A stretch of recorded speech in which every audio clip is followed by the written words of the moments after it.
ಮಾಡ್ತಾ ಇದ್ದೀವಿ. ಅರೆಸ್ಟು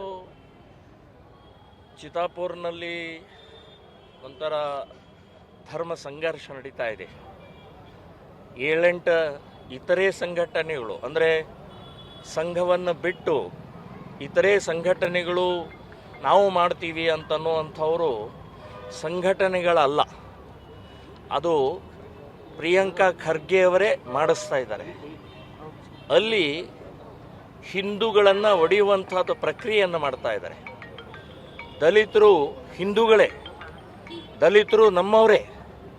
ಅವ್ರಿಗೂ ಪ್ರತಿಭಟನೆ, ಅವ್ರಿಗೂ ರ್ಯಾಲಿ, ಅವ್ರಿಗೂ ಎಲ್ಲ ರೀತಿ ಮಾಡೋ ಹಕ್ಕಿದ್ದಾಗಲೂ ಕೂಡ ಅದೇ ಸಮಯದಲ್ಲಿ ಅದೇ ದಿನಾಂಕದಲ್ಲಿ ಅವತ್ತೇ ಮಾಡುವಂಥದ್ದು ಇದು ಪ್ರಿಯಾಂಕಾ ಖರ್ಗೆ ಅವರ ಕುತಂತ್ರ, ಷಡ್ಯಂತ್ರ. ಇದು ಈ ರೀತಿ ನೀವು ಸಮಾಜವನ್ನು ಒಡೆಯುವಂಥ, ಗೋಡೆಗಳನ್ನು ನಿರ್ಮಾಣ ಮಾಡುವಂಥ ಕಾರ್ಯವನ್ನು ಮಾಡಬಾರ್ದು.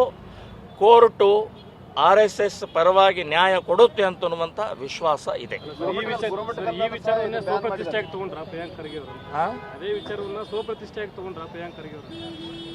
ಸ್ವಪ್ರತಿಷ್ಠೆ ಅನ್ನೋಕ್ಕಿಂತ ಅವರು ನನ್ನ ಕ್ಷೇತ್ರದಲ್ಲಿ ಬೆಳಿಬಾರ್ದು, ಹಿಂದುತ್ವ ಬೆಳಿಬಾರ್ದು, ಒಗ್ಗಟ್ಟಾಗಬಾರ್ದು ಅನ್ನುವಂಥ ಮಾನಸಿಕತೆ ಇದೆ. ಸ್ವಪ್ರತಿಷ್ಠೆನೂ ತೊಗೊಂಡಿದ್ದಾರೆ. ತೊಗೊಳ್ಬೇಡಿ, ದಯವಿಟ್ಟು ತೊಗೋಬೇಡಿ. ಸ್ವಪ್ರತಿಷ್ಠೆ ತೊಗೊಳ್ಬೇಡಿ. ಇಡೀ ದೇಶದಲ್ಲಿ ಲಕ್ಷಾಂತರ ಕಡೆಗೆ ಸ್ಥಾನದಲ್ಲಿ ಶಾಂತವಾಗಿ ಸಮಾಧಾನವಾಗಿ RSSನ ಶಿಸ್ತುಬದ್ಧವಾದಂಥ ಪಥಸಂಚಲನ ನಡೆದಿದೆ. ಎಲ್ಲೂ ಗಲಭೆ ಆಗಿಲ್ಲ, ಗಲಾಟೆ ಆಗಿಲ್ಲ. ಚಿತಾಪುರದಲ್ಲೇ ಯಾಕಾಗತ್ತೆ? ಆಗೋದಿಲ್ಲ, ಅಲ್ಲೂ ಆಗೋದಿಲ್ಲ. ದಲಿತರು ನಮ್ಮವರಿದ್ದಾರೆ, ನಮ್ಮ ಜೊತೆ ಕೈ ಜೋಡಿಸ್ತಾ ಇದ್ದಾರೆ, ಎಲ್ಲ ಕಡೆ ಕೈ ಜೋಡಿಸ್ತಾ ಇದ್ದಾರೆ. ಆದರೆ ಅಲ್ಲಿ ಎತ್ತಿ ಕಟ್ಟುವಂಥ ಕೆಲಸ ಪ್ರಿಯಾಂಕಾ ಖರ್ಗೆ ಅವರೇ ದಯವಿಟ್ಟು ಮಾಡಬೇಡಿ. ಇದೇ ನಿಮಗೆ ತಿರುಗು ಮುಳ್ಳಾಗತ್ತೆ.